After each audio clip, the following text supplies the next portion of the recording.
tó ọlọ́run elédùnmọ̀dé ọba ògóògó ọba àdìkí ọba àdìgẹ̀ ọba afẹnifẹre ọba àdùwàpẹ agbẹnimọdẹyìn afúnẹmọṣẹrẹgún ọba alẹgùnlọlá ní ìlẹyẹ ọgbàgbà tí gbára àdúgbò abọ gbogbo tí fi ọmọ ẹ nínú ọ̀fìn ìbà rẹ o elédùnmọ̀rè adúpẹ́ lọ́wọ́ rẹ o adúpẹ́ ríbiríbi wọn ní yiniyini kẹ́ni lè ṣe míì sí adéáfẹ́rù ọmọkùnrin òde ìgódó ọ̀pẹ̀ àyìn ọ́ ifá kó o tún lè ṣoore míì sí ifá o ṣé o elédùnmọ̀rè o ṣé àwa ò ní ya abáramóore jẹ adúpẹ́ pé òkun lórí àwọn ọmọ tí àjálù bá láti bí oṣù méjì sẹ́yìn tọ́lọ́run elédùnmọ̀rè wá fún wọn ní dáúndè wọ́n bọ́ sígbèkùn àwọn ajínigbé elédùnmọ̀rè ọba tó láyé wá fún wọn ní dáúndè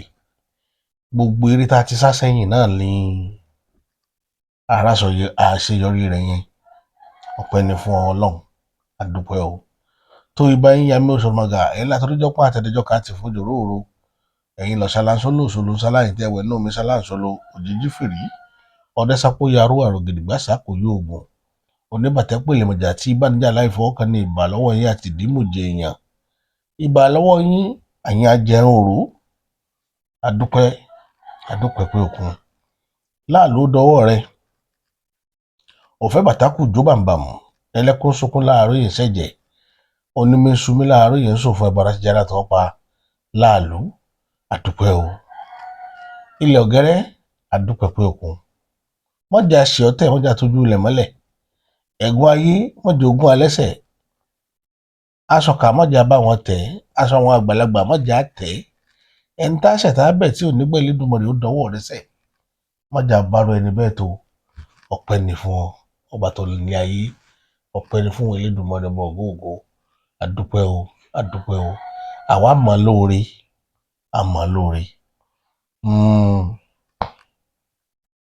ní kí ni à ń dúpẹ́ lé lórí àwọn ọmọ wa tí wọ́n ti kó lọ láti bí ọjọ́ mélòó kan sẹ́yìn èní ló pé 57 days kan náà pé ní yes tí wọ́n ti kó àwọn ọmọ yẹn lọ tá ti wà ní captivity ọlọ́run ọba Elédùmarè bá tó ṣílẹ̀kùn ọjọ́ òní ó bá wa fáwọn ọmọ náà ní dáúndè oníkálùkù wọn ti padà sọ́dọ̀ àwọn ìyá wọn wọ́n ti padà sọ́dọ̀ bàbá wọn ọkàn àwọn ẹbí wọn sì ti balẹ̀ ọpẹ́ ni fún ọ bó ti jẹ́ pé kì í ṣe gbogbo wọn náà wọ́n dé pé bàbá tíṣà tí wọ́n gé lórí ìyẹn ti bá ogun lọ abẹ àwọn afòróró tùnú a fi tú àwọn ẹbí bàbá tíṣà bàbá Michael Oyèdòkun kọ́lá ọbalánú bá bo òróró tùnú sí wọn lọ́kàn eléyìí tí ó gbọ́kàn wọn ró tí wọn ò fi ní máa ṣe ròyìnròyìn lórí ikú ẹni ire wọn ìyẹn báyìí àtàwọn a rí pé àwọn ọmọ yẹn náà dín torí 46 náà gbogbo àwọn èèyàn tó gbé lọ èèyàn 44 ló dé so èèyàn méjì ló dàbẹ̀ ni pé wọ́n pàdánù ẹ̀mí wọn nínú ìrìn àjò yẹn ọlọ́run ọba tó láyé yóò mọ bo òróró tùnú sáwọn ẹbí àwọn méjèèjì ní inú lágbára lọ́wọ́ ọlọ́run ọba a máa wòran kan wá bí wọ́n ṣe wọ Ògbómọ̀ṣọ́ tí ìdùnnú ṣubú láyọ̀ inú àwọn èèyàn dùn gan wọ́n wọ̀ l'Ògbómọ̀ṣọ́ ìyá tíṣà gan dúpẹ́ ìyá principal wọ́n dúpẹ́ ọlọ́run ọba tó láyé kò ní bà ọpẹ́ náà jẹ́ mọ́ wa lọ́wọ́ kíní kan tí wọ́n wá ṣe tó wù mí jù ni pé bí wọ́n ṣe kó wọn lọ sí hospital tí wọ́n sì disclose hospital tí wọ́n kó wọn lọ tọ́rọ àrọ́pọ̀lọpọ̀ tí ń gbé fúnra jáde tí wọ́n ń dárúkọ hospital oríṣiríṣi àwọn ọmọ tí ológun ò lè gọ̀ débẹ̀ yẹn láéláé kí wọ́n dánwò tọ́rọ àwà tí rí kà ìmúdédé tí wọ́n release wọn wípé hospital tí wọ́n kó wọn lọ gan wọn kódà wọn ò jẹ́ kí ọ̀pọ̀lọpọ̀ oníròyìn ó mọ̀ nítorí ààbò tó péye lórí wọn ẹ jẹ́ ká máa wòran yẹn wá ìrìn àjò yẹn ṣe lọ. Hello, sir. Our father, we are grateful. The president, sir, we are grateful. We understand your commitment to our safety, and we appreciate all you did for us. We could see your hands. Thank you very much. And every security operative, they tried so much, and that is why we are still alive now. We are very grateful unto you. Thank you very much. May the Lord continue to bless you. Thank you, sir. Thank you, sir. God bless you, sir. God bless you, sir. We are so grateful. Thank you. Congratulations! Congratulations! Congratulations! Welcome, welcome, welcome, welcome! Congratulations! Life attacking roundabout. This is the rescue team. Congratulations! Congratulations! Congratulations! Ògbómọ̀ṣọ́ kú oríire o. Àwọn military ló ń lọ yìí. Congratulations, sir. Thank you, Nigerian police. Thank you. Thank you. Thank you. Thank you. Thank you. Welcome. Welcome. This is Ògbómọ̀ṣọ́ Focus TV. Oríta Taki Ògbómọ̀ṣọ́ la wà yìí o. All right. All right. Congratulations. Adúpẹ́ o. Adúpẹ́. Adúpẹ́. Welcome. Welcome. Congratulations, Nigerian. Ògbómọ̀ṣọ́ kú oríire o. Kú oríire. Kú oríire. The rescue. Oh, Oríta Taki Ògbómọ̀ṣọ́, ibẹ̀ la wà báyìí. The rescue has been done. The rescue has been done. Congratulations. Oríta Taki Ògbómọ̀ṣọ́, ibẹ̀ la wà yìí. Wọ́n ti kọ́ ọmọ wa dé o. Congratulations. Gbogbo Oríta Ògbómọ̀ṣọ́ ló ti dàrú yìí o. Àwọn èèyàn wa ń dunnú tó ń yọ̀. Nígbà tí wọ́n rí rescue team tó kọjá lọ sìn tí wọ́n ń bọ̀ láti oríṣiríṣi náà là ń rí ní Oríta Taki. They are saying congratulations and welcoming them now. Congratulations, congratulations. That's just their boss that just passed now. Oríta Taki Ògbómọ̀ṣọ́, ibẹ̀ náà ti kí àwọn military tó ń bọ̀ láti operation. They just greeting them now. A kú oríire nílùú Ògbómọ̀ṣọ́. A kí bàbá wa kábíyèsí Ọba Ghandi Afọlábí Ọláoyè. A kú oríire o. A kú oríire. Ìrìn àjò tẹ́ ẹ ṣe lọ sí ọ̀dọ̀ IG. Nìbàdàn, nílùú Àbújá. Ó ti ṣe sóréré o. We are saying congratulations to everybody. Congratulations, congratulations. Inú àwọn Ògbómọ̀ṣọ́ dùn lálẹ́ yìí o. We are really, really happy. Ògbómọ̀ṣọ́ can now sleep now. We can sleep properly. Congratulations. Congratulations gbogbo ẹ̀yàn ọmọ bíbí ìlú Ògbómọ̀ṣọ́. Àwọn rescue team yẹn náà kọjá lórí Taki sí o. Say congratulations to them. Àwòrán bá ṣe wo Ògbómọ̀ṣọ́ òun lè rí gbẹ̀yìn yẹn. Ẹ rí pé ìdùnnú ṣubú láyọ̀. Ìdùnnú ṣubú láyọ̀ náà àwọn èèyàn dùn gan. Tí mo wá fẹ́ fàyọ̀ ń bẹ̀ ni pé tẹ́ bá wo bí àjò yẹn ṣe lọ. Àwọn tactical teams, àwọn agbófinró wa ni o, wọ́n gbìyànjú gan. Olóyè Sunday Igboho tó ẹ kú ọmọ ṣe. Èmi tún kí yín lẹ́ẹ̀kan sí. Mo kí yín tológun. Mo kí yín tẹ̀ṣọ́. Mo rí wípé ìfọmọnìyàn ṣe gbọ́rọ̀ ilé ayé ti rí nìyẹn. Nígbà tí ọ̀rọ̀ yìí wáyé, mo wo bàbá Bọ́lá Ahmed Tinubu títí mo ní pé lẹ́nu ìgbà tí ọ̀rọ̀ dá bàbá papọ̀ mọ́ olóyè, àṣeyọrí sì ń wà lórí ìlànà tó lóyè mọ̀. Ẹ rí nǹkan, àwọn ẹ̀dá kan bẹ nínú ayé tó jẹ́ pé àkàndá ẹ̀dá ni wọ́n.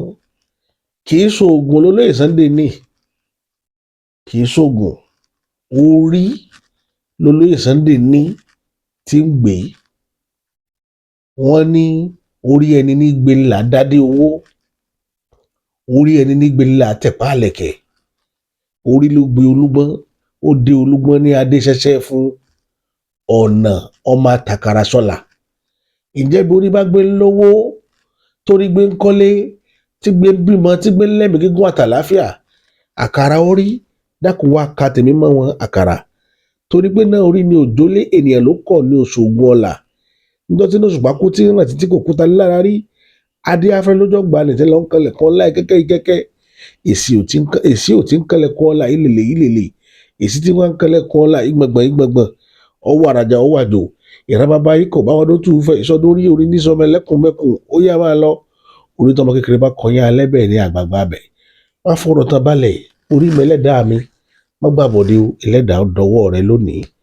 mo yìn ọ́ mo tù ọ́ mo bà ọ́ lónìí jẹ́mi náà ò débi ire mi jẹ́ ń débi ire ayọ̀ mi o jẹ́ kí n pín mi dákun má gbé rí mi sá o ìpín ire mi ìpín ayọ̀ mi má gbé rí mi sá ẹlẹ́dàá orí ló gbé Sunday ọmọ Adéyẹmọ kì í ṣe pé Sunday ọmọ Adéyẹmọ lóògùn kan ju gbogbo ayé lọ ṣùgbọ́n orí ń bá a ṣe papọ̀ rí tí Sunday bá débì kan ibi ó máa dùn yùmùyùmù kíyèsára ni tí Sunday Adéyẹmọ bá wọ ibì kan ibi ó máa rọ pẹ̀sẹ̀pẹ̀sẹ̀ àwọn èèyàn ò kíyèsára ni irú orí ilẹ̀ nìkan wá yọ̀ ń pọ̀ sí ló mọ sáàbì lòlù ìdí tó ń ṣe tó fẹ́ palẹ̀mọ́ kó nú ayé torí pé orí ó ní ìwọ̀nrán olókun abara lè koko bí ọ̀tá bóri ṣe rí nù àwọn èèyàn mọ̀ tó mọ ìwà láyé orí ni orí ló gbé olóyè Sunday Igboho orí ọ̀hún làwọn kan wá ń takò tí wọ́n ń sáré káàkiri nítorí rẹ̀ ìwọ tó ń yọ ọ̀pá lámbá jáde tó ń fi ṣépè lé Sunday Igboho ọ̀ntara rẹ̀ jẹ ni orí ti dá Sunday Igboho tán àkókò tá a wà yìí ìgbà rẹ̀ àti ìràwọ̀ rẹ̀ ní bẹ́ńtà kò sí ọgbọ́n tẹ́ ẹ lè dá kò síbi tẹ́ ẹ fẹ́ rìn sí ẹ kàn máa dààmú ara yín nú ayé ni lórí olóyè Sunday ọmọ Adéyẹmọ àní sọ jù bá lọ láàrin wọn àṣírí kan bẹ tí mo fẹ́ mú wá ẹ̀yin ènìyàn mi àṣírí ńlá ni o tó tóbi tó kà mọ̀mọ̀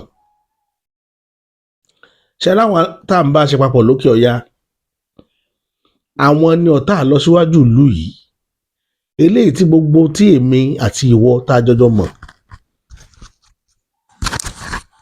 àwọn lọ̀tá àlọsíwájú wa tipẹ́tipẹ́ la bàbá wa ti fèsì ogun yìí látẹ̀yìn wá ṣùgbọ́n pàtàkì bàbá jagun ìtàn wọ́n rò ogun náà ti tán bẹ́ẹ̀ ni púpọ̀ nú àwọn bàbá wa kan ni wọ́n sọ̀rọ̀ pọ̀ mọ́ àwọn ará abẹ́ láti jalẹ̀ Yorùbá lógun ṣùgbọ́n Ọlọ́run fojú wọn léde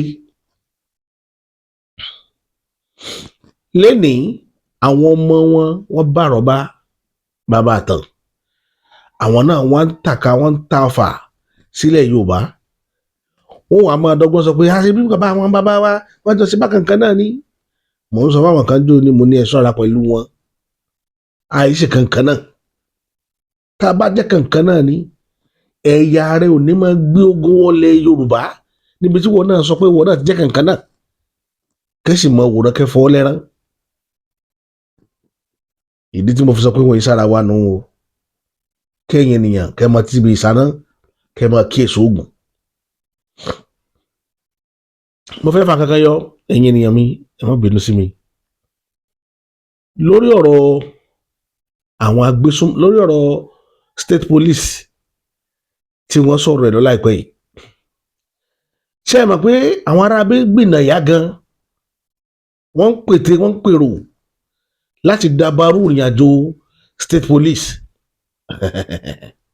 ṣùgbọ́n àṣírí wọn tú Ọlọ́run daṣọ àṣírí bò wọ́n lórí ìrìn àjò yẹn màá mú wá sìn mo fẹ́ kẹ́yìn ènìyàn mi kẹ́ ẹ tẹ́tí bẹ̀lẹ̀ jẹ́ kẹ́ ẹ gbọ́ ipa àti ìgbésẹ̀ tí wọ́n gbé lórí ọ̀rọ̀ state police lẹ́ẹ̀fì mọ̀ pé àwọn tá à ń bá ṣe wọ́n yìí sọ̀rọ̀ ẹ wa òun ni nígbà míì tí ń bá ń sọ̀rọ̀ táwọn kan ń lẹ̀ Yorùbá bẹ́ẹ̀ àti máa ń ṣe kátikàti tá ń sọ̀rọ̀ Nàìjíríà ẹ má sọ̀rọ̀ Nàìjíríà mọ́ ẹ sọ̀rọ̀ ara yín tó ráwọn tẹ́ ìjọ ń pera yín lóko yìí àwọn òrí ti yín rò mọ́ páwọn jọjọ nílùú ni wọ́n ń rí yín nígbà tó ṣe pé Ọlọ́run ló bá wọn mú ọ̀bọ wá ọ̀bọ lángídò táwọn ò mọ̀ gùn ẹ̀yìn ń pè wọ́n lọ́rẹ̀ẹ́ bàbá Bọ́lá Ahmed Tinubu mo kí yín o mo kí yín gidi gan ẹ kú oríire mo mọ̀ wípé ọ̀jọ̀gbọ́n ni yín tí máa ń ronú tó láròjinlẹ̀ ẹ ní àròjinlẹ̀ jẹ́ àwọn tí ń tẹ̀lé yín lọ tó bá jẹ́ pé ẹ̀ láròjinlẹ̀ ni báwọn tí ń tẹ̀lé yín ṣe ń ṣe lẹ́yìn náà mọ̀ sí bàbá yẹn láròjinlẹ̀ ó sì ní àfojúsùn tó yàtọ̀ sí nǹkan táwọn tí ń tẹ̀lé ní because wọ́n lẹ́ni ikú bá tí wọ́n ní tí jìbájà tó bá kásọ lọ́rùn èèkàn kẹ́ni tó wọ tiẹ̀ sọ́rùn kó má jáfira. Ẹ gbọ́ ohun tí ọkùnrin sọ nípa ọ̀rọ̀ state police àti ìhà ìgbésẹ̀ táwọn ará òkè ọ̀yà ń gbé, pàápàá jùlọ ọkùnrin kan mi ní dárúkọ rẹ̀ tí máa wé láwà ní funfun tánà lórí àwọn mùsùlùmí orílẹ̀-èdè yìí. Ẹ máa rí, yóò ti yé yín báwọn, ẹ máa rí. Fulanis devises a means to control Nigerian security system after the attempt to stop state policing backfired. Guys, in this particular video, there are facts I want to show you. Then at the end, if I'm wrong, then you can put out the corrections. First of all, few days ago, around on 8th of July, we got a report. I saw this on Sahara Reporters, and a reporter that said that Northern Nigerian governors, traditional rulers, back state police once regional risk collapse over insecurity. The position was contained in a communique issued at the end of a joint meeting of the Northern Nigerian Governors Forum and the Northern Traditional Rulers Council, held on Wednesday, July 8, 2026, at the council's chamber, Sir Kashim Ibrahim House in Kaduna. The Northern Nigerian Governors Forum, NNGF, and the Northern Traditional Rulers Council have declared that the worsening security crisis across northern Nigeria requires urgent, coordinated, and decisive action to prevent the region from sliding into collapse while throwing their full weight behind the establishment of state police as part of long-term effort to restore peace and stability. So, after the last video I did on the reason they rejected the state police, maybe the video got to them because I saw a lot of shares, I saw a lot of comments, and somebody somehow sent the video to me on another platform, and I got to discover that this video has actually met some of them. And quickly, maybe because of my video or not because of my video or because of Nigerians' reaction, they went in to have a meeting quickly. Then on 8th of this July, they came up to say publicly that, oh, we accepted the state police, so we need the state police right now because of our region to be secure. That is the most important thing. But there is something that you did not know, that the news did not carry. I'm going to show you. Before they came out to agree that now we want state police, they made sure that something was set up to still control the state police. And I'm going to show you. Let's look at this. If you have your phone, go and Google it, or you can even type it on Facebook or anywhere. You can type state police and safeguard, what you need to know. Just type state police and safeguard, what you need to know. Go to Google, it will pop up, you read information. They didn't make this one very popular for people, but listen, I will show you. Pay attention, let's read this thing and get out the information in it, because they want to use through this to control the state police that is happening. The proponent of state police believes that for effective policing to happen, the constituent of Degma Boni should be the ones to police Degma and Boni because they understand the terrain. Therefore, this must be the principle that guides the requirement of police officers into the state police service. The proposed state police B 215.4, a state police service shall be held by a commissioner of police of the state appointed by the governor of the state on the recommendation of the National Police Council, subject to confirmation by the House of Assembly of the state. So now there is a panel that has been set up called the National Police Council, and the work of this National Police Council is to control the police activities in each state. So which means that the police in Anambra State, the police in Enugu State, the police in Oyo State, the police in Nasarawa State, the police in Cross River State, they are all subject to the National Police Council. So the state police commissioner and even the governor will not still have right to do anything except by the monitoring or the permission of National Police Council. Calm down. Let's take it gradually. I tell you that these people, they are very smart. The Fulani politicians, they are very, very smart. Let's continue.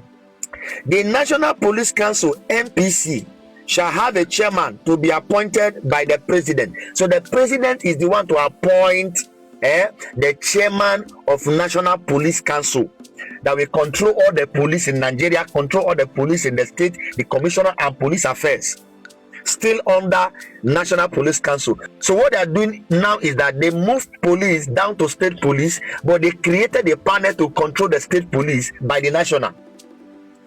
Look at the functions of the NPC. Number one, the NPC shall recommend to the president on the appointment and removal of the Inspector General of Police. So the National Police Council, one of the assignments is that they will be the one to tell the president the person to appoint as an IG. And I ask a question: if we are having state police, why must they retain the office of the Inspector General of Police? If state police will have autonomy to control their state, why must we still have the office of Inspector General of Police? Is a question I am asking. Why must we have Inspector General of Police that works in national, that the National Police Council will be the one to recommend to the president who to become the Inspector General of Police? Always know that when this thing will be done, me and you will be sleeping. You will not know. They will have their meeting in Abuja. They will appoint, and that one will tell your commissioner in your state what to do. And whatever you tell your commissioner will be what your commissioner will tell the DPOs and every police officer in your state. Number two, the National Police Commission shall recommend to the governor of a state on the appointment and removal of the commissioner of police. So it is the work of the National Police Commission to tell your state whom to make the commissioner of the state. Their work is to tell the governor of your state. For example, you are from Anambra, you are from Cross River, you are from Lagos State. The work of National Police Commission is to tell your governor who to put as the police commissioner. So without their recommendation, the police cannot still function. Smart guy. These guys are very smart politicians. They use their number 6. They pass corner on how to still control the security in your state. That is what they are doing. We will expose them. And it is the right of Nigerians to reject this. Let the state have their autonomy to control their security fully. Write their laws and obey their laws that work for them. Not that somebody in Abuja will be controlling our governor. So their work, they will tell the president who to make the IG. They will tell the governor who to make the commissioner of police. So the commissioner of police in your state will still be taking order from them. That is what they are doing now. Number 3, the National Police Commission shall supervise the activities of the federal police and the state police services. Did you see that? They spelled it out correctly. The National Police Commission shall supervise the activities of the federal police and state police services. So they will be in Abuja and be supervising the police in your community. Nothing changes. It's just like when you change SARS to SWAT those time when they had a protest, NSAS protest. They now change SARS to SWAT. The same people, the same character, the same activity. It be like when somebody come out for PDP, enter APC. You say, na APC na bad. Now the character of the people, or PDP na bad. Now the character of the people. Let's say come out for one party, enter another party. He said that party na be sent. Now the people were there inside. Nothing changes. Everything remains the same. As a matter of fact, it will get worse. Now this is where it gets more interesting. Safeguards 215:6. The governor of a state or such commission of the government of the state as the governor may authorize, may give lawful directions in writing, being directions of general policy to the commissioner of the police of the state with respect to the maintenance and securing of public safety and public order in the state. Now pay attention to this number 7. Pay attention. No direction under this section.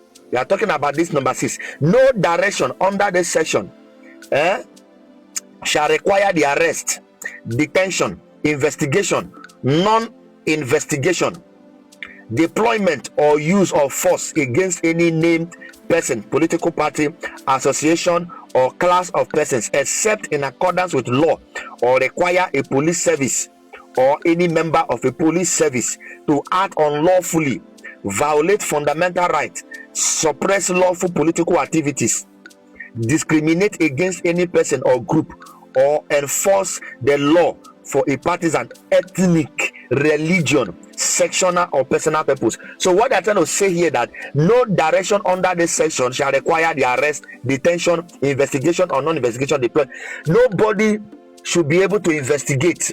So the governor or the commissioner of the police, according to the instruction of the governor in this one we read, this number 6 we read, so they don't have the right to investigate, to arrest, whether the purpose of religion, except the person violate right or do something against the law, and they will be the one to tell you whether the person is right or wrong from Abuja. So whether the person is right or wrong here, that you arrested the person, if they take the person to court, Abuja will tell you that that law it does not function, that law the person didn't commit any crime. Now look at number 8. The Inspector General of Police or a Commissioner of Police of a state may request the appropriate police service commission to review any direction which that offer consider unlawful or inconsistent with national minimum standard, and nothing in this subsection shall oust the jurisdiction of a court. So what they're trying to tell you now, for anything to happen, the police of the state need to request the review of the National Police Commission. So whatsoever the National Police Commission say is what the police will do.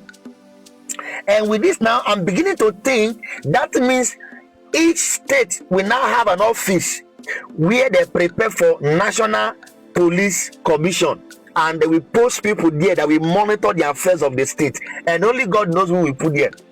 Know who rebattles them. They are the one that will pick people now. The chief security advisor, they will be the one to put people there. All your gumi them, they will be the one. The Fulani will still be the one in your state controlling your police.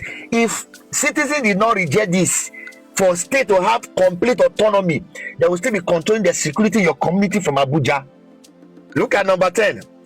A commissioner of police of a state shall not be suspended or removed except for stated cause, in accordance with a fair hearing on the recommendation of the National Police Council.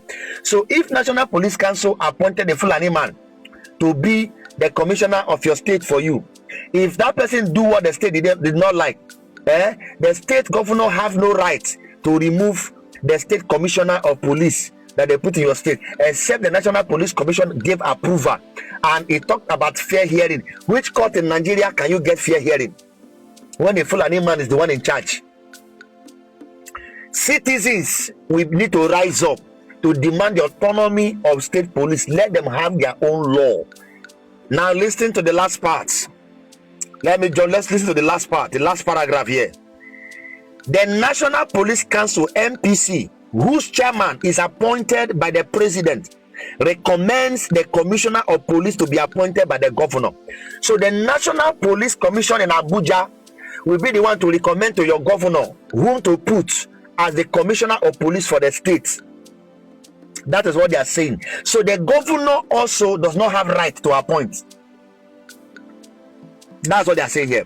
So the National Police Commission supervising the state police service, and directions given to commissioner of police, and have power to review such direction if unlawful. So if governor gave the commissioner of police order, instruction, the National Police Council will monitor that order and the instruction. If it's not lawful, they will cancel it, which means if it doesn't benefit them, if it doesn't speak in their favor, they have authority to cancel the instruction of the governor of the state, which means that the governor need to write instruction, submit to Abuja. Abuja will approve and give to your commissioner of your state to carry out the instruction. That's what they are still saying.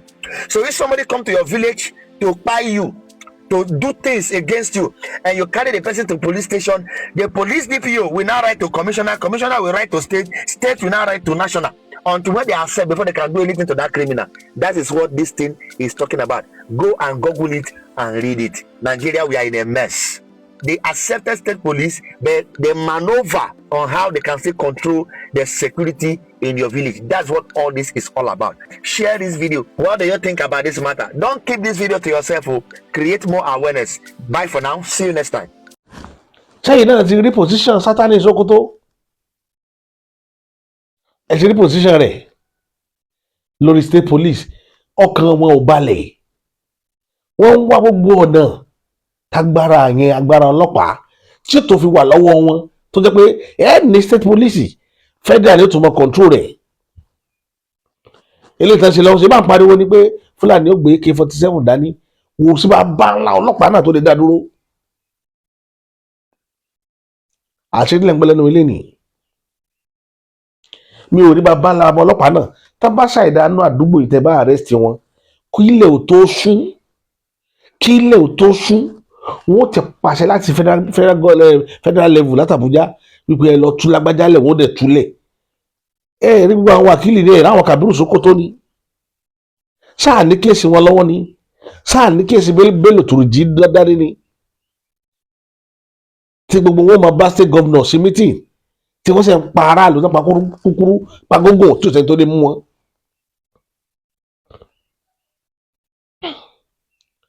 Àbí kì í ṣe àwọn báńdíìtì ni wọ́n ń bá odidi gómìnà ṣèpàdé papọ̀ tí federal government Nàìjíríà tó yan ọlọ́pàá sọ́jà navy tẹ̀lé gómìnà láti lọ fún báńdíìtì ní kíni orúkọ ẹ̀ ransom nínú ìgbẹ́.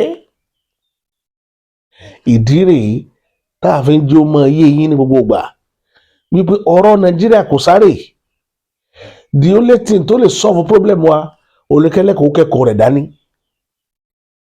Sẹ́yìn náà ti gbọ́ dáadáa ẹgbọ́n tọkùnrin yẹn sọ lọ́rọ̀ state police. Lẹ́nu ìgbà tí wọ́n gbé sùnmọ̀mí wọlé Yorùbá àwọn yẹn wá kòtòrò mọ́ wọ́n. Yorùbá sa ifá. Mo sọ fún yín púpọ̀ yóò mọ̀ tó mọ̀ tó máa ná ṣaàgùn àbọ̀ṣètùtù mọ́ kì í yé yín dáadáa. Ẹ rò pé májíìkì ló oògùn Yorùbá. Oògùn Yorùbá yìí ṣe májíìkì. Nǹkan kan sá mọ́ kára wọn ní nǹkan kan òfin ní ṣe. Ìtàn pè lóògùn nu, ìtàn pè létùtù nu nílẹ̀ Yorùbá. Níjọ́ kìíní àná mo mú àwòrán kan wá mo ní àwọn bàbá wa nílẹ̀ Ẹ̀gbá wọ́n ń ṣe ètùtù lọ́wọ́ lórí ọ̀rọ̀ oníbándíìtì. Ní Ògbómọ̀ṣọ́ àwọn kan bọ ìṣù. Káàkiri ilẹ̀ Yorùbá náà ti ṣe oríṣiríṣi ìgbésẹ̀. Ní ọ̀dọ̀ olóyè Sunday Igboho ojoojúmọ́ wọ́n ń bọ̀gún kí ohun tó bọ́ta. Bó ṣe ń bọ̀gún bẹ́ẹ̀ ni wọ́n ń fẹ́sù lóúnjẹ. Bó ṣe rí káàkiri ilẹ̀ Yorùbá nìyẹn. Kì í ṣe torí ìrìn àjò ayé àwọn bàbá wa ni bá a ṣe bá lọ́wọ́ wọn nu tí wọ́n fi ń tu ìlú tí ìlú tí ń túbà tí ń tùṣẹ́. Lẹ́yìn ìgbà yẹn ṣe ń rí remark tí wọ́n wá láti ilẹ̀ Haúsá. Àwọn tó rí wọ́n pé nílẹ̀ Haúsá wọn sọ̀rọ̀ pé tó bá jẹ́ pé bí Yorùbá ṣe handle ọ̀rọ̀ insecurity làwọn handle ẹ̀ nílẹ̀ Haúsá pé ayé àwọn ò bá ti pọ̀ lókùn mọ́ṣú báyìí. Mi ìmọ̀ bóyá ìkọ̀kan náà wá gbọ́rọ̀ tí mo sọ yìí. Tẹ́ bá rí àwọn caption kan tó gbé tí ọ̀pọ̀lọpọ̀ Haúsá ń bẹ̀rẹ̀ sí ní lament wípé mọ wo bí Yorùbá ṣe handle ọ̀rọ̀ security. Wọ́n àti ẹ̀ mú láwọ̀ wá. Ẹ wo iye ẹ̀ tí security ti wà lọ́dọ̀ tí wọ́n rí yẹjú sáwọn tá a máa bá tónu tí mo sọ fún yín nù. Pé àyàtọ̀ gidi gan dídìrín èèyàn ni ó máa sọ pé àwa àti wọn nǹkan kan náà ni wọ́n pé yóò dá lọ́la. Yorùbá ní ta bá fòkú wèrè lẹ̀ fún wèrè yóò sùn ya rẹ jẹ. Pé báyìí fòkú lẹ̀ fún wèrè yóò sùn jẹ. Lójú ẹ̀yin ọmọ ìyá yòókù lójú yóò bá dá. Ìdí rèé tá a fi ń ké sí yín gbogbo ìgbà wípé ilé tó lọ gbogbo eré tí ẹ máa sálé ayé yín bó o nílẹ̀ Yorùbá ó ṣe gba ìdáhùndè sáwọn tẹ́ máa bá tó rèé. Lẹ́nu gbàtà wá ṣe wòròwòrò tá a ṣe nílẹ̀ Yorùbá tá a gbìyànjú tá a fún eégún ilé lóúnjẹ tá a fún òòṣà ọjà tá a fún lóúnjẹ. Kí ni èyí rò kó ṣẹlẹ̀ lẹ́yìn ìgbà yẹn? nǹkan ńlá kan ṣẹlẹ̀ ọ̀pọ̀lọpọ̀ àwọn agbésùnmọ̀mí yìí tí wọ́n jẹ́ bòròró ni wọ́n ṣí ojú wọn ṣí kúrò lórílẹ̀‐èdè yìí tí wọ́n tẹ̀ mọ́rìn wọ́n bẹ̀rẹ̀ sí ní gba ọ̀nà Cameroon lọ wọ́n ń gbàbẹ̀ lọ sí Central Africa máa fi hàn yín ẹ máa wòran. Nigerian economy is going down because of these Fulani people. They are migrating from Nigeria to Central Africa to Cameroon. So they are going with the thousands of cows, thousands. They left Benue, they left Enugu State, order from Delta. So they were escorted by army from other side to Taraba State, or they left Taraba. Taraba is free. They walk free without any escort in Taraba. Now they are in Mayondaga. They are heading to Cameroon, from Cameroon to Central Africa. So Nigeria are losing the massive cows. So this is backward for Nigerians. You are calling Fulani, they don't have peace. They don't have peace in Nigeria. They don't have peace in Nigeria. They don't have peace in Nigeria. Bandit doesn't allow them, and the Dambanga vigilante doesn't allow them, and the Yoruba militias doesn't allow them, and Igbo militias doesn't allow them, and thief militias doesn't allow them. So everybody is against these people. So they have leave Nigeria for you guys. Go and chop your Nigeria with your mouth. This massive, thousands of cows have left Nigeria yesterday. Thousands, Nigeria are losing. So it's the way they lose in football, how they are losing their resources, they are losing their economics because of the bad people that they were staying with in Enugu, Benue State, and the other places. Shame for Nigerians. Shame. Àwọn ẹlẹ́rìí tí wọ́n ń ṣí lọ́hùn ewu ọ̀gọ̀rọ̀ màálù tó ṣí kúrò ẹ máa gbọ́ ọ̀rọ̀ tẹ́ni yẹn ń sọ wípé àkànnú àwọn ẹkọ́nọ́mì ara wọn nù pé ẹkọ́nọ́mì Nàìjíríà ti fọ́ọ̀lù ẹkọ́nọ́mì Nàìjíríà ti dàrú ńgbà tí màálù kò lù màálù lẹ́kọ́nọ́mì Nàìjíríà ṣe ti rí nǹkan abẹ́ rí tá a bá pe àwọn nígèlè funfun olórí àwọn ará abẹ́rẹ́ Sókótó yóò mọ̀ sọ pé àwọn ń kọ̀ǹtúrò ẹkọ́nọ́mì Nàìjíríà ṣáwọn tí ìtàn fi ń kọ̀ǹtúrò ẹkọ́nọ́mì nù. Mo mọ nǹkan kan wá fún yín níjẹta tẹ́ ẹ̀ ń wó bíbá yìí pé iye tí ilẹ̀ Yorùbá ń contribute sí àpò federal government Nàìjíríà mélòó làwọn ń contribute ẹ bèrè lọ́wọ́ pé èló ni wọ́n fi ń gbà padà èló ni wọ́n ń contribute èló làwọn olórí burúkú wọ́n fi ń gbà padà ìtẹ́fì mọ̀nù sáwọn tá a máa bá tónu tá a máa fọjọ́ ọ̀la orílẹ̀-èdè ilẹ̀ bàbá tiwa lé wọn lọ́wọ́ àwọn tẹ́ ẹ dúró tì láti 1960 tẹ́ ẹ ń fọjọ́ ọ̀la yín lé lọ́wọ́ pé ọjọ́ Nàìjíríà dá ọjọ́ ọ̀la Nàìjíríà dá láfi bá débi tá a bá dé ẹ̀ ń gbé ọjọ́ ọ̀la orílẹ̀-èdè ilé dídìrín lọ́wọ́ ẹ̀ wá expect good result ibi tá a ti pa tá a ti báyé ìran Yorùbá jẹ́ nìyẹn ẹni tó fi gbàgbọ́ sínú màálù àwọn gbé ọjọ́ ọ̀la wa lé wọn lọ́wọ́ ọjọ́ ọ̀la àwọn ń retí pé àbọ̀ rẹ̀ ó dáa ẹ wò ó láti 1960 ẹ̀ka ẹyọ ọdún tó jẹ́ ẹlòmíràn ṣe bá ti 100 years ṣé wọ́n dúró káyé rẹ̀ ó fi bàjẹ́ 100 years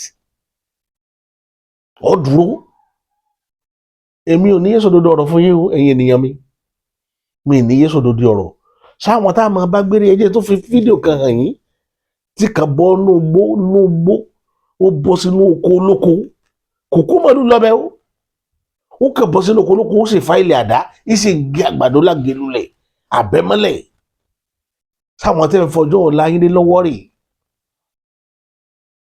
British láìkí wọn ó fọjọ́ ọ̀la yín lé wọn lọ́wọ́ ẹ̀yẹ fúnra ara yín àwọn kankan àwọn àgbààgbà ayé kan tó jẹ̀sẹ́ bì àwọn náà fọjọ́ ọ̀la yín lé wọn lọ́wọ́ àwọn ń pariwo kí gbogbo yóò dìde lénìí kẹgbẹ ọjọ́ ọ̀la yẹn lọ́wọ́ wọn ọ̀pọ̀lọpọ̀ sọ pé ẹ fi ẹlẹ́jà bàbá lọ bẹ́ẹ̀ nítorí pé wọ́n ń rí jẹ nídìí ìbàjẹ́ ni mo fi ń kéde ní gbogbo ìgbà púpọ̀ nínú àwọn olóṣèlú tẹ́ ń wó wọn ni olórí burúkú ẹ̀dá àwọn ni wọ́n ṣàkóbá fúnlẹ̀ Yorùbá níbi tá a bá dé lónìí ẹ̀yin náà ẹ wọ ọmọ ká. Assalamu alaikum warahmatullahi ta'ala wa barakatuh. Ba dai an ce ba a son zaman lahiya, to bana a yankin mu ba uban da zai yi noma. Duk gonan da aka nome sare ta shege. Babu wari mu fara bismillah.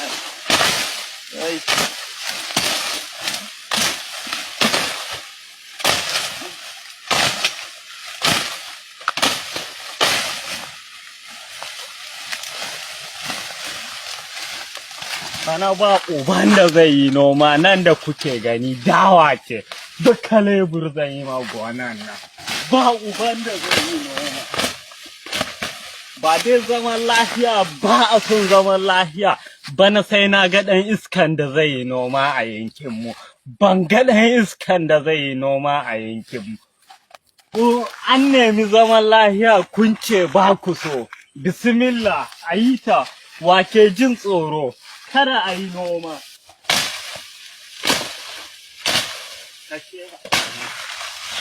Ṣé èèyàn lélẹ́yìn tá à ń fi ọjọ́ ọ̀la yín lé lọ́wọ́ rèé o àwọn tá à ń fọjọ́ ọ̀la yín lé lọ́wọ́ rèé tẹ́ ẹ expect pé jọjọ délẹ̀ lérí níjọ́ kan àwọn nù rí bó ti dáa tó rí bó ọmọkùnrin yẹn ti dáa tó kéèyàn yọ fáìlì tàdá kó sì fáìlì ẹ̀ kó sì bọ́nú oko olóko kó sì máa gé àgbàdo rẹ̀ dànù sáwọn tẹ́ ń bá tónu Yorùbá mo tó yín pèrè ní èmi ò ní yé sọ ń tèmi ṣé bá ṣe máa bá a lọ rèé tá a máa sọ pé yóò da ńjọ́ kan tó oníyàn ṣe ọlọ́bẹ̀ ṣe ẹ̀yin ènìyàn mi a ní rí jù báyìí lọ lórí ìkànnì ilé ní títí tá a fi máa mákọ̀tọ̀ ètò mi wá lórí ìkànnì yìí èmi ti ń tòótọ́ bàbá àṣà.